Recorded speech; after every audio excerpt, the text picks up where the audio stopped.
CLPD TV. Bismillahirrahmanirrahim. Assalamualaikum. Dr. Osman Ibrahim, tokoh politik dari Iskandar Puteri Johor, ya. InsyaAllah. Okey, kita dekat temu pagi ni untuk meninjau sedikit pendapat Dr. Osman sebagai mewakili sayap kanan perjuangan Parti UMNO. Saya dengar daripada waris berkembar, ya.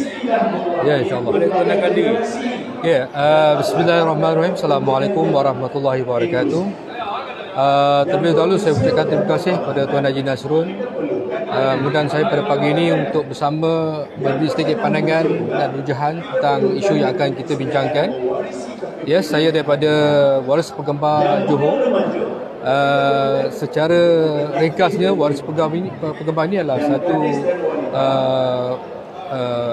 gerakan sayap kanan UMNO yang mana mendukung kepada aspirasi dan amanat UMNO bagi memperjuangkan dan mempertabatkan bangsa Melayu. Secara general, Warisan Pengembar ini merupakan wadah perjuangan yang mendukung agenda Melayu dari segi pembangunan ekonomi, pendidikan, social enterprise dan pelancongan dan sebagainya. Jadi itu sedikit sebanyak tentang Waris Pengembar.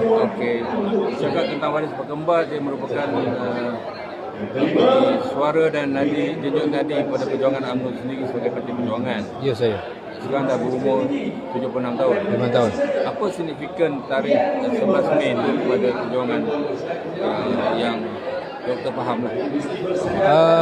Sebelum tu saya ingin mengambil kesempatan mengucapkan selamat ulang tahun UMNO yang 76 tahun, 76 tahun, dan difahamkan pelbagai aktiviti telah dijalankan pada tarikh 11 Mei, rentetan peristiwa yang kita back to history, back to sejarah, pelbagai perjuangan yang telah diperjuangkan oleh tokoh-tokoh Melayu. Jadi saya melihat wadah perjuangan Waris Pengembar ini membantu UMNO dalam merealisasikan visi dan misi serta matlamat UMNO, mempertabatkan UMNO ke arah global, bangsa Melayu ke arah global menerusi kaedah lokal. Dan sumber inspirasi ini juga membantu memantapkan lagi dan memperkasakan lagi sasiah perjuangan UMNO dalam memberi penekanan kepada pembangunan politik setanah air, kepimpinan, memberi peluang dan ruang kepada bangsa Melayu berdiri sama tinggi, duduk sama rendah dalam konteks pembangunan ekonomi, pendidikan, pelancongan dan perdagangan secara umum. InsyaAllah. Cakap tentang perjuangan politik lah, ya. Apa pandangan doktor tentang peluang PN untuk menghadapi PRU 15 kalau sekiranya diadakan pada tahun ini? Saya berpendapat dan rata-rata rakyat Malaysia inginkan pelaksanaan PRU ini dijalankan dengan seberapa segera. Memandangkan rakyat sekarang ini memberi penekanan dan menitik beratkan tentang kestabilan ekonomi dan kestabilan politik dan kelangsungan ekonomi bagi memastikan segala usaha ataupun aspirasi rakyat ini dapat dipertengahkan, dapat diunjurkan, kerana rata-rata kita lihat banyak isu-isu yang berkaitan dengan masalah ekonomi rakyat, utamanya dengan kenaikan harga barang, kenaikan harga yang mana kalau kita lihat rata-rata kenaikan ini disebabkan oleh faktor demand dan supply, faktor permintaan yang melebihi pembekalan. Jadi di samping itu juga kita lihat ada kenaikan kos bahan mentah dan juga kenaikan harga minyak yang tidak menentu dalam global segment, world fenomena, dan menjuruskan adalah ke arah peningkatan inflasi yang sangat tidak diduga lah. Dan inflasi ini bukan saja dialami oleh kerajaan kita, Malaysia, dan it's a global issues. It's a global phenomena. Integrated solution. You have to find the solution how to mitigate the inflation. Baik kerajaan, baik yang pembangkang pun kena berusaha membantu untuk menyelesaikan masalah. Jadi kesepatuan dan juga kemudian di antara parti yang berada di Malaysia menjurus ke arah satu matlamat kesejahteraan, keharmonian dan kestabilan politik dan ekonomi rakyat. Itu yang lebih utama. Saya melihat ada beberapa langkah yang boleh kita unjurkan bagi memastikan rakyat akan merasai ataupun mendapat tumbuhan yang baik dari segi disebabkan oleh kestabilan ekonomi dan politik. Utamanya kalau kita lihat 30 tahun yang lepas, kerajaan telah melaksanakan rancangan buku hijau atau rancangan buku hijau berdasarkan dasar pertanian negara, yang mana kedua-dua ini melengkapi satu sama lain. Kalau kita lihat rancangan buku hijau ini memberi pendekatan dan pelibatan rakyat dalam pertanian. Jadi dalam konteks dasar pertanian juga menumpukan kepada food security, keselamatan makanan, yang mana isu ni sangat hangat diperdebatkan dalam ekonomi negara sekarang. Kita menyentuh perkara dasar, perkara penting tentang food security. Yes. Jadi ianya menjadi satu landasan yang penting bagi parti politik tanah air, terutamanya Parti UMNO, bagi menentukan hala tuju food security yang menjadikan isu ini sangat balik dari asas sektor pertanian dan usahawan asas tani. Dalam konsep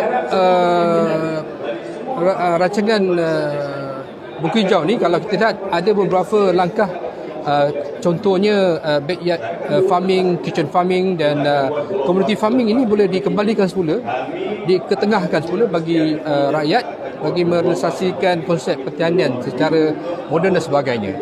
Dan ianya memberi kesan yang besar kepada pendapatan ekonomi rakyat, dan secara langsung dan tidak langsung akan mewujudkan satu kaedah bagi menangani masalah atau isu bekalan makanan yang kita akan alami mungkin dalam masa terdekat dan sebagainya lah. Dan saya lihat dengan adanya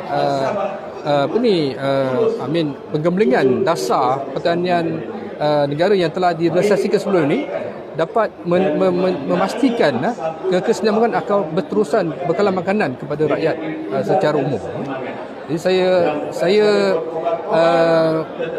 mengunjurkan bahawa dalam masa terdekat atau short term measure untuk kita kembali kepada dasar, back to basic, dengan dalam merealisasikan rancangan buku hijau yang telah dilaksanakan dengan jayanya, dan ianya secara langsung dapat menurunkan kadar inflasi negara dengan menentukan keadaan terbaik dan memberi satu formula bagi membantu rakyat secara am. Dalam konteks langkah yang lain, saya melihat dari segi penguatkuasaan Akta Kawalan dan Bekalan. Itu penting bagi kita memastikan ianya dijalankan secara seksama dengan penuh integriti, dan ianya dapat dipacukan dengan adanya keseragaman ataupun pelaksanaan enforcement yang lebih cukup, yang lebih jitu bagi kita sebagai pengguna, mana pengguna kita dapat pastikan ini dijalankan dengan sama yang adil. Kerajaan melalui pelaksanaan penguasaan dasar ini akan memastikan tidak ada loophole, tidak ada isu-isu kekurangan bekalan makanan ataupun ketidaktentuan harga di dalam pasaran. Di samping itu, kerajaan juga boleh menentukan harga shilling setiap barang-barangan yang dikeluarkan bagi memastikan rakyat menerimanya dengan baik dan tidak ada lagi isu penyorokan ataupun sabotaj barang-barangan makanan di dalam negara. Jangan lupa juga. Okay, last question. Pada pandangan doktor, tarikh yang paling besar untuk menegakkan pilihan raya. pada pendapat peribadi saya, yang mana saya nyatakan kestabilan politik dan ekonomi adalah penting dan utama dalam kelangsungan ekonomi negara. Jadi saya berpendapat ianya adalah bagi kerajaan dengan segera melaksanakan dalam masa dekat, insyaAllah dalam bulan Oktober. Itu tanggapan saya. Tapi bergantung kepada pihak kerajaan, pihak unjuran yang mungkin ada dapatan mereka, ada perkara-perkara yang perlu dipertimbangkan. Tapi sebagaimana kita sudah maklum, pada dasarnya pihak Parti UMNO di dalam BN UMNO, di dalam perhimpunan UMNO yang baru ini telah memberi penekanan penetapan tadi MCA ada beritahu MCA Pemuda Perak. Dia kata kalau boleh secepat mungkin. Ini tahun ni lah. Jadi tak payah tunggu tahun depan. Rasanya tak perlu sebab mengundi sekarang yang penting. Momentum dan motivasi rakyat untuk dikembalikan kepada rakyat. Rakyat memilih parti yang lebih stabil. Segera balik pada rakyat yang bagi mandat baru untuk dia memilih.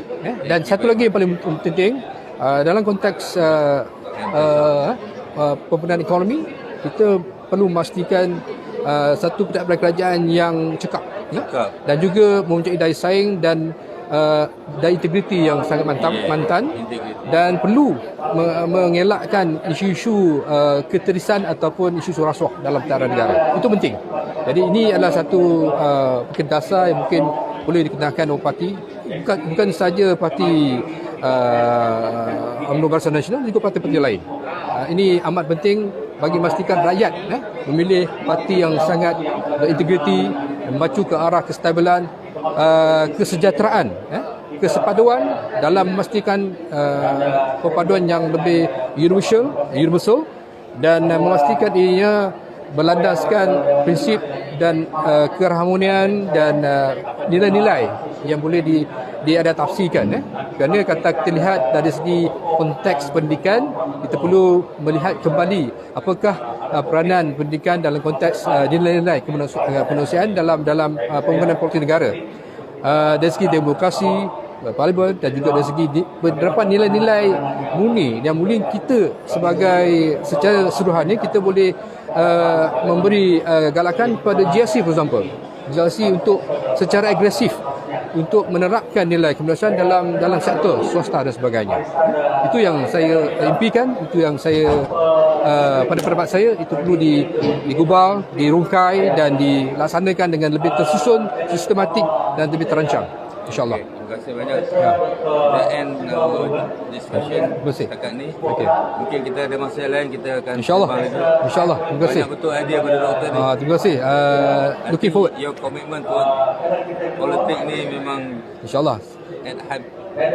Saya berdoa agar Barisan Nasional UMNO akan terus berperanan dapat mengukuhkan lagi kesinambungan kepimpinan, dan insyaallah orang Iskandar Puteri nampak potensial. Amin insyaallah. Amin. Terima kasih banyak. Terima kasih. CLPD TV